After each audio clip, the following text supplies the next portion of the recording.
السلام عليكم ورحمة الله وبركاته.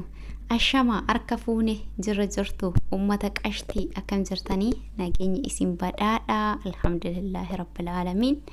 أني نجا كوتي هرالي فيديو براتي ولتي ديفيني جرا ربي نجا نفكني فيا قوتو كن نفكني نجا هنبلسي هرس ولتي نديفيسي الحمد لله رب العالمين. ربي كنا شكري ست هجراتو jechuudhaan gara viidiyoo sakiyyaatti darbaa akkuma seensaarratti profaayilii irratti argaa jirtan dagaletti argartan kanatti jechuudha. Muktaar maashaallah tabaarakallaa duraan dursee mabruuk jechuun barbaada. Baga gammaddee baga rabbiin bultiif halaalaa siif godhee. Bultii jechuun kabaja, bultii jechuun gaaddisa, bultii jechuun faaya waa hundaati jechuudha. Wanti lama taasisaa sadi taa'aa jedhanii mire rabbiin bultiin teessan bultii lalka bultii bareedduu afaan keessan lamaan afaan quraanaa ta'uu rabbiin umrii wajjin sin dheeressu nama rabbiin arrii wajjin buqqifatu rabbiin isin haa taasisu. Horaa dagaagaa bulaa isiniin jenna ijoollee qashtii namatti toltanii baay'ee sinirraa gammannee jirra. namatti toltan dhugaa rabbii. Har'a viidiyoo Muktaar gadhiise tokko irratti dudda qabaarra jiranii ganama ribaa kaanii jechuudha. Yoo inaafaallee yoo isin gahee jedhee rabbiin jechumeen isiniif haa kennu jecha dudda qabaa akka laalkaa aadaatitti marqam lallaafaa marqanii godhanii fi jaayitti qopheessanii fi akka aadaatitti dudda qabaarra jiranii jechuudha. Maashaallah tabaarakallaa. Inaafaanis yoo isin kan dhagamus taate maal godhanii rabbiin jechumeen isiniif haa kennu jecha. Kanaaf dhugaa dubbachuuf baay'ee namatti tola, baay'ee das nama jedha. Bultii jechuun faayaa, bultii jechuun waan bareedduudha. Dubartiin takkas kan kabajamtu internetii gosa kan kabajamtu, dhiirri tokkos kan kabajamu gaafa bultitti seenaniidha. Bultii jechuun hayaata bareedduu kabaja namatti gootuudha. Ilmi yookaan ilmi dhiiraa xawulwaalleen isa jedhamu yookaan durriyyeen karaa dhadhaabatus gaafa bultitti seene karaarraa galaa jechuudha. Akkasumas dubartiinis gaafan ala deddeemsa baay'istu gaafa bultitti seente bultii qabattee adaba godhatti, deddeemsa luka dheerachuurraas uf qoxxoofti jechuudha. Kanaafuyyuu bultiin bareedduudha. Obboleewwan kiyyaa rabbiin bultii halaalaa isinitti haa ijaaru. Warroota isinitti ijaare ammuutuyyuu rabbiin bultii teessan bultii bareedduu, bultii dhaloota dhufuuf fakkeenya taatu rabbiin isiniif haa taasisu. Afaan keessan lamaan afaan quraanaa isiniif haa taasisu. Yaa obboleewwan kiyya bultii jechuu afaan irratti tariinuu abbachuu dandeessi. Bultii nama waa'ee bultii beekuuf dhiifna jechuudha. Maaliif dhiisan illee ni dubbadha keessa jira qooda qaba waan ta'eef ni dubbadha, dubbachuus mirga qaba waan ta'eef bultiin gammachuu sammuuti. Bultiin bareedduun gammachuu boqonnaa sammuuti. Bultii jechuun waa hedduu wanti isiitti madaalamtu hin jirtu jechuudha. Rabbiin bultii miidiyaarraa osoo hin taane bultii bareedduu, jaalala bareedduu mana keessaa akka laal duraaniititti aadaa keenya kan amantaa keenya wal qabate kan safuu Oromoo eeggate rabbiin isin taa ijaaru. Obboleewwan kiyya warroota bultii hin ijaaranillee jechuudha. Obboleewwan kiyya dhugaa dubbachuuf bara kana keessa har'a ol fuudhee wajan torbaan adhaamoo kan miidiyaarraa ol gabbaasu argaa jirra jechuudha. Rabbiin sanirraa isin haa baraaru obboleewwan kiyya. Malka ilma namaa kana yoo internetiin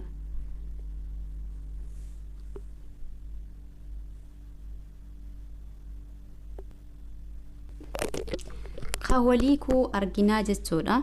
Rabbiin waan akkasii irraa isin haa baraaru. Rabbiin isin haa tiksu. Wantoonni an akka wallaalummaa koorraa isinii xiqqoo isinii dhaamu barbaadu beekeetii miti kun yaada dhuunfaa kootiiti. Waan inatti mul'atu xiinxalla siyaasattiiti yaa xiqqoo keessatti xiinxallee yookaan ilaalee yookaan irraa natti mul'atu keessaa. obboleewwan kiyya namni akkuma jaalalli jiru jibbis jira. Akkuma jaalalli jiru jibbis jira. Sila kana ta'eef akkuma gaafa jalqabaa jaalattee gaafa jalqaba jaalattu tarii miidiyaarraa wal bartee jaalachuu dandeessa. Miidiyaarraa wal argitu malee icciitiin ati xumuratte keessaan nama kana kan qorattee kan waan hunda isaa xumurattee keessaan malee miidiyaarraatti miti. Tarii miidiyaarraa wal baruu dandeessa. Ka'umsa kee miidiyaarraa nama kanaa walitti dhufuu dandeessa. Haa ta'u garuu akkuma keessaan xumuratte gaafa waldhabdee isinitti dhufte yookaan waldhabdiin rakkoon jidduu keessan seentellee keessumaan xumuradhu malee miidiyaarraa asin baasii waa'ee jireenya bultii keetii jechuudha. Manuma keessaan xumuradhu. Dudduuma kaameraa duubatti xumuradhu. Yeroo waldhabdes, yeroo fuula gurtus, yeroo si gaddisiises jireenya kee keessatti yeroo saniin miidiyaarraa kaameraa duuba taa'i. Kaameraarraa bilisa ta'i. Maaliif jenna jireenyi bultiin miidiyaa bultiin taatu. Yaa obboleewwan kee akkuma argaa jirru bultiin miidiyaarraa bultiin taatu. Wallaahi bultiin miidiyaarraa bultii miti. Gaafan ati fiddee jaartii takka fuutee jaarsa tokko heerumtee haay naqabaa ganna dhiisaan argaa harka badhiftee garaa kee guutumaan guutuu saaxee bantee as baatu ilkee sabattee ol deebita jechuudha. Jireenyi kee jireenyan ta'u bultiin taatu. Hundumti keenya duddi keenya dudda keenya duuba guutuu gammachuu jiraadhaa miti. Garuu ammoo jireenya icciitii kee jireenya kee mana kee keessaa gadi baasuuf hin tattaafatin miidiyaarratti. Miidiyaarraa fageessi. Miidiyaarraa hamma taateen ittisi. Gaafan kana jedhu abbaa manaa kee wajjin fakkeenyaaf ani chaanaala kanarratti hojjedha. Abbaa manaa qaba. Abbaa manaa kaameraa duubatti dhossoosoo hin taane abbaa manaa koo wajjin yoonii hojjedhes rakkoon qabu. Bareedaadha hojii hojjedhu inda'uu santu bareedaadha. Hojii hojjedhu oo dandeesse ogummaa qabdurraa gorsa qabdurraa laati malee waan jireenya keetii yoo tarii akka seenaatitti mudannoo waan gaarii muuxannoo fi mudannoo qabdu ibsuu barbaadde hojiin nuuf ibsi. Garuu waldhabdee keessoo keessanii asin baasin atis innis jechuudha. Keessoo keessuma keessanii xumuradha. Yeroo fuulli kee hiikkata hin qabne gammachuu hin qabne miidiyaa kaameraa duuba taa'i. Kaameraa ala ta'i. Atis innis gaariidhaa miti. Yeroo ammaa kana nuti dhaloota akkuma ustaan sun jedhan dhaloota bubbee taanee jirra. Gamana soota dhahuu, gamana soota dhahuu, gamana soota dhahuu. Yoo wanti xiqqoon gargariin dhufte fuuluma keessa olaalan karratti muramaa jiru kaas baa jiru miidiyaa irratti. Jaarsaaf jaartiin ganama yoo guyyaa wal lolaa walta galgalammoo itillee waraarsa itti mira Oromoon waan isaanirra tarii ammoo maatii jira, obboleewwantu jira, keessoo nama hayyoota jira kanarra taruun qabu. Akka nuti beennutti akka aadaa Oromootitti. Akka arsiitittis yoo ilaale dubartiin takka gaafa isiin abbaa manaatii wal dhabdeen keessoosu isiin manaa baatee jette yoo manaa baate tarii ollaa dhatti ollaa seentii yoo wanna ollaa darbu ta'e manuma maatii isaa seentii yoo kanarra tarii ta'e garuma maatii ofii deemtii jechuudha. Gaafa kana ka ollaa suni yoo ollaa dhatte ollaa suni isiisa fuudhee dhaqee rakkoo jiru hubatee araarsee deebi'a jechuudha. Dhumate.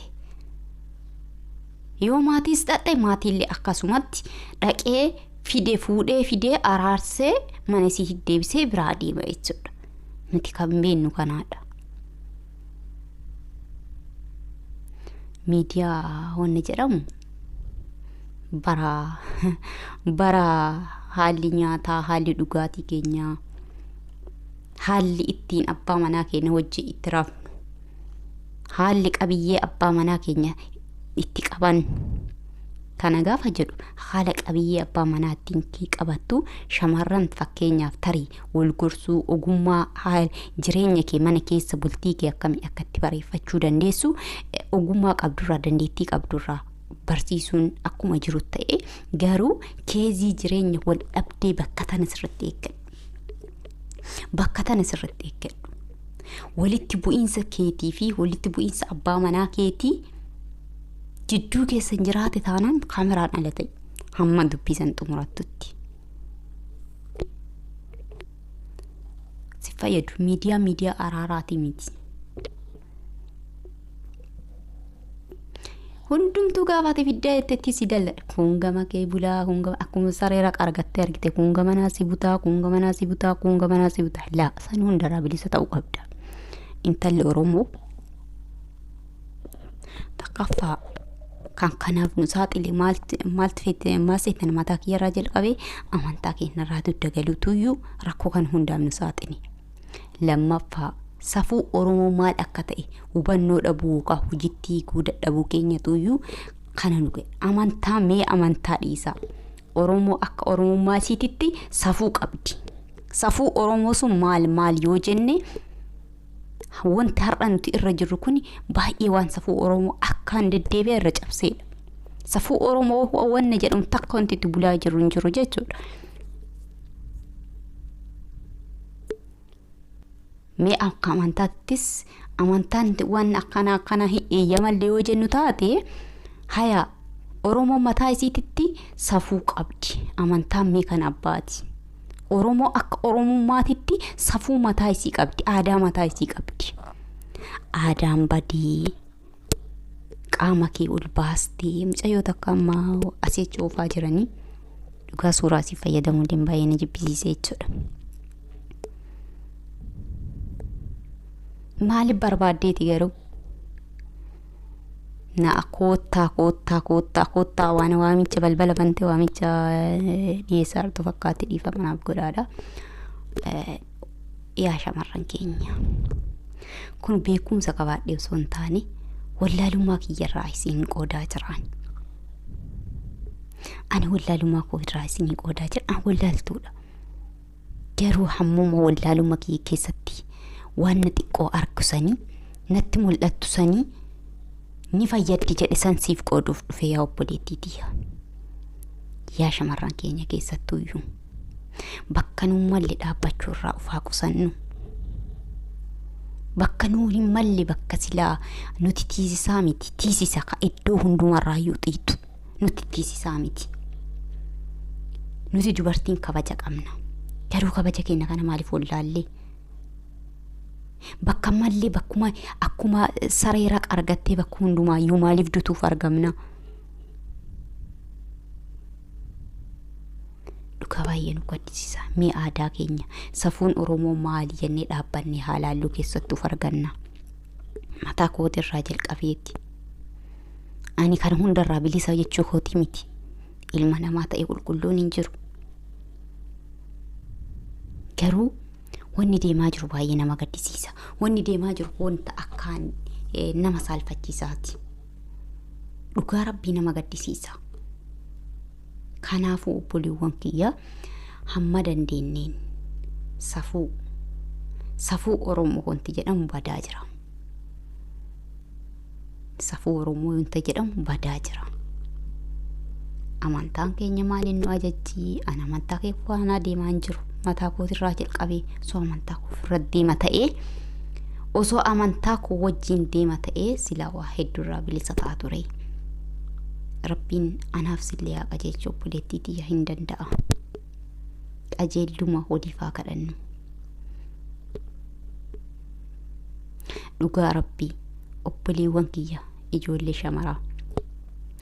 Hicciitii jireenya abbaa manaa keetiif abbaa manaa keetii hamma dandeesseen miidiyaarraa itti fadhu. Miidiyaa duubarra godhi. Kaameratti asin baasin. Hanga barbaaddu qaxaqqati. Namni si argu hin jiru.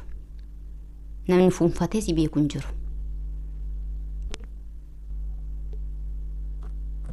Erga araaramtee erga xumurattee booda kottu.